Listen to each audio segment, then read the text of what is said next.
आपको उठना है जैसे, तो ये हुआ कि आप वॉक करने जाइए, तो आपको वॉक करने का एक मोटिवेशन हो गया। वॉक क्यों करें? क्योंकि आपकी हेल्थ होगी, तो हेल्थ एक मोटिवेशन बन जाता है वॉक करने के लिए।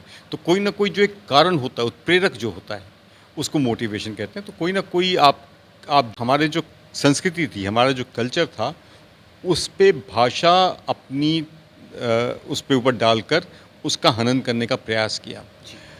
कोई भी भाषा बुरी नहीं होती है और हमें सारी भाषाएं आनी चाहिए, इसमें कोई दो राय नहीं है। और मुझे भी अंग्रेज़ी आती है, हालांकि मैं एक ऐसे परिवार से आता हूं जहां पे हिंदी साहित्य की वजह से हमारी बहुत बड़ी विरासत है हमारे पास। मैं भगवती चरण वर्मा जी का पौत्र हूं, धीरेन्द्र वर्मा जी का पुत्र हूं, तो एक बड़ी विरासत है हिंदी साहित्य की मेरे पास। लेकिन अंग्रेज़ी के बिना भी सफल हुआ जा सकता है और अंग्रेज़ी के साथ भी सफल हुआ जा सकता है, लेकिन हिंदी आनी आपको ज़रूरी है, वो आपकी मातृभाषा है।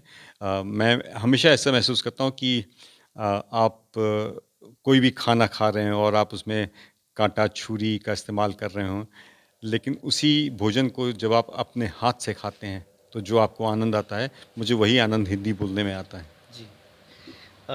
आखिर में जिस तरह से युवा नमस्कार, मैं हूं कैलाश गोयल और आप देख रहे हैं हमारा विशेष कार्यक्रम आपकी बात मेरे साथ। और आज हम आपकी मुलाकात कराने जा रहे हैं देश के जाने-माने मोटिवेशनल स्पीकर और कवि चंद्रशेखर वर्मा जी से। आपको बताते हैं कि चंद्रशेखर वर्मा देश के जाने-माने मोटिवेशनल स्पीकर हैं और साथ में एक बहुत बड़े कवि हैं। देश भर में और विदेशों में भी उनकी जो कविता है, उनकी तारीफ़ होती है। तो सबसे पहले तो जिस तरह से सर आप मोटिवेशनल स्पीकर हैं, तो मैं जानना चाहूँगा कि हमारे जीवन में मोटिवेशन का जो है क्या प्रभाव रहता है? पहले मैं आपका आभार प्रकट करता हूँ कि आपने मुझे बुलाया और मुझसे आप बातचीत कर रहे हैं। आपका जो सवाल है कि मोटिवेशन का क्या रोल होता है, तो देखिए ज़िंदगी में आपको कुछ भी करना हो, तो कोई प्रेरणा चाहिए होती है। जी। तो मोटिवेशन का सबसे बड़ा काम तो ये है कि आपको किसी विचार से बाहर निकाल के उसको कार्यान्वित करने में यानी एक्शन में जी। कन्वर्ट करने के लिए प्रेरित किया जाए। सुबह आपको उठना है जैसे, तो ये हुआ कि आप वॉक करने जाइए, तो आपको वॉक करने का एक मोटिवेशन हो गया। वॉक क्यों करें? क्योंकि आपकी हेल्थ होगी, तो हेल्थ एक मोटिवेशन बन जाता है वॉक करने के लिए। तो कोई ना कोई जो एक कारण होता है, उत्प्रेरक जो होता है, उसको मोटिवेशन कहते हैं। तो कोई ना कोई आप जो भी कार्य कर रहे हैं, काम कर रहे हैं, उसको कराने के लिए जो आपके पास एक रीज़न होता है, कारण होता है, वही मोटिवेशन होता है। वर्मा जी, आज जिस तरह से अलीगढ़ के विज़डम स्कूल में रत्ना सागर के द्वारा एक टीचर्स के लिए वर्कशॉप का आयोजन किया गया, तो किस तरह की वर्कशॉप रही और किस तरह से आपने मोटिवेशनल टीचर्स को दिया? जी, देखिए मेरा अलीगढ़ में ये शायद चौथा या पाँचवाँ संयोग हुआ है मेरे आने का और मुझे बहुत अच्छा लगता है शहर में आके। मेरा रत्ना सागर के साथ करीब-करीब 15 साल का एसोसिएशन है, शायद ज़्यादा का ही हो। और रत्ना सागर में जो लोग यहाँ पे काम करते हैं, जो इस टेरिटरी को देखते हैं, उनमें एक बहुत सीनियर एग्ज़ीक्यूटिव हैं रवि पाठक साहब। तो उनसे बड़ी अच्छी मेरी एक रैपो है, एक हम लोग का बड़ा संयोजन है अच्छा। तो कभी भी ऐसी कोई वर्कशॉप आती है जो इनको करानी होती है, तो ये मुझे बुलाते हैं। और आज मुझे यहाँ पे आके स्कूल में विज़डम पब्लिक स्कूल में आके मुझे बहुत अच्छा लगा, क्योंकि देखिए एक स्पीकर, मोटिवेशनल स्पीकर या कोई भी किसी भी प्रकार का स्पीकर हो, वो अच्छा स्पीकर तभी है जब उसको अच्छे श्रोता मिलते हैं। जी। और ये वर्कशॉप करीब 4 घंटे से ज़्यादा चली है और इस 4 घंटे में मुझे लोगों ने ध्यान से सुना, बड़े मनोयोग के साथ सुना, हँस-हँस के सुना, इमोशनल होके सुना। तो ये एक सबसे बड़ा पुरस्कार या रिवॉर्ड हो सकता है किसी भी वक्ता के लिए। जी। तो बड़ा प्यार मिला मुझे और मैं चाहता हूँ कि मेरा ये एसोसिएशन, ये सहयोग जो रत्ना सागर के साथ इतने साल से चल रहा है, वो आगे भी चलता रहे और इस शहर में मैं बार-बार आता रहूँ। वर्मा जी, क्योंकि आप हिंदी के कवि हैं, हिंदी हमारी मातृभाषा है, लेकिन आज देखा गया है कि आज का जो हमारा यूथ है, वो कहीं न कहीं आज हिंदी बोलने में भी उसे शर्म महसूस होती है। क्या कहना चाहेंगे? देखिए, ये एक आज की बात नहीं है।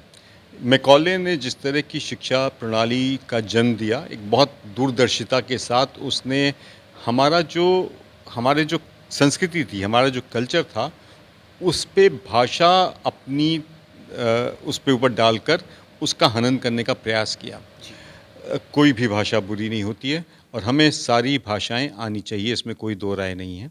और मुझे भी अंग्रेज़ी आती है, हालांकि मैं एक ऐसे परिवार से आता हूं जहां पे हिंदी साहित्य की वजह से हमारी बहुत बड़ी विरासत है हमारे पास। मैं भगवती चरण वर्मा जी का पौत्र हूँ, धीरेन्द्र वर्मा जी का पुत्र हूँ, तो एक बड़ी विरासत है हिंदी साहित्य की मेरे पास। लेकिन अंग्रेज़ी मैंने भी सीखी क्योंकि ज़रूरत थी। और सीखिए, आप अंग्रेज़ी भी सीखिए, आप फ्रेंच भी सीखिए, आप अन्य भारतीय भाषाओं को भी सीखिए। लेकिन जैसा आपने कहा कि वो हिंदी बोलने में जो शर्म आती है, वो हमें दूर करना पड़ेगा। मुझे बहुत दुःख होता है जब मैं ऐसा देखता हूँ, और इसमें जो मुझे लगता है गलती है सबसे बड़ी, वो पेरेंट्स की है। वो अंग्रेज़ी की सोचते हैं कि यदि ये मेरे बच्चे ने अंग्रेज़ी सीख ली तभी वो सफल हो पाएगा। इस धारणा को हटा दें। अंग्रेज़ी के बिना भी सफल हुआ जा सकता है और अंग्रेज़ी के साथ भी सफल हुआ जा सकता है, लेकिन हिंदी आनी आपको ज़रूरी है, वो आपकी मातृभाषा है। मैं हमेशा ऐसा महसूस करता हूँ कि आप कोई भी खाना खा रहे हैं और आप उसमें काँटा, छुरी का इस्तेमाल कर रहे हों, लेकिन उसी भोजन को जब आप अपने हाथ से खाते हैं, तो जो आपको आनंद आता है, मुझे वही आनंद हिंदी बोलने में आता है। जी। आखिर में जिस तरह से युवा हमारी संस्कृति, हमारी मातृभाषा से विमुख हो रहा है, ऐसे में उन्हें आप क्या संदेश देना चाहेंगे? फिर मैं यही कहूँगा कि सबसे पहले तो अभिभावक यानी पेरेंट्स को अपने बच्चों को हमारी संस्कृति के करीब ले जाना एक पहले तो मैं इसको ज़िम्मेदारी समझता था। अब मैं समझता हूँ कि ज़िम्मेदारी से ज़्यादा इसको आपको एक कर्तव्य की तरह लेके चलना पड़ेगा, बाध्य करना पड़ेगा। कहीं पर हो सकता है कि आपको अपने कुछ कॉम्प्रोमाइज़ करने पड़ें। आप जो भाषा बोल रहे हैं पहले आप भी सीखिए ना। जो आप बच्चों को वही सिखाएँगे जो आपने खुद किया हुआ है। तो आप विमुख हो गए, आप अपनी संस्कृति से दूर हो गए, तो और जो हमें आज़ादी मिली ना उसका हमने नाजायज़ फ़ायदा, बजाय इसके कि हम उससे कुछ सीखते, हमें जो आता था हमने उसको भी जाने दिया इस स्वतंत्रता, आज़ादी, लिबरलाइज़ेशन के चक्कर में। तो मुझे लगता है कि बच्चों को इस कल्चर के नज़दीक लाइए। शुरुआत में हो सकता है बैठाना पड़े बलपूर्वक, बल तो नहीं कहेंगे लेकिन हो सकता है थोड़ा बाध्य करना पड़े।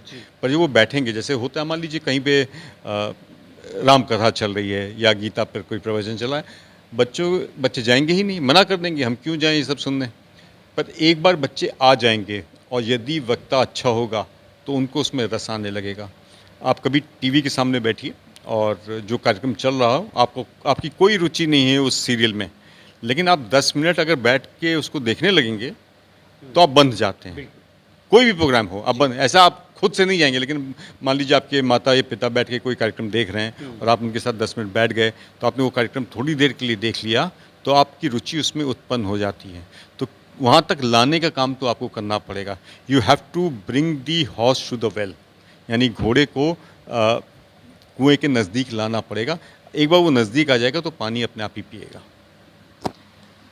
जिस तरह से हमारी संस्कृति या कह सकते हैं हमारी मातृभाषा का लगातार पतन हो रहा है, ये हमारे लिए एक बहुत ही चिंता का विषय है। जिस तरह से चंद्रशेखर जी ने बताया कि कोई भी भाषा बुरी नहीं है और हमें हर भाषा आनी चाहिए, लेकिन क्योंकि हिंदी हमारी मातृभाषा है तो ये ज़रूरी है कि हम ज़्यादा से ज़्यादा ध्यान या ज़्यादा फोकस हम मातृभाषा पे दें।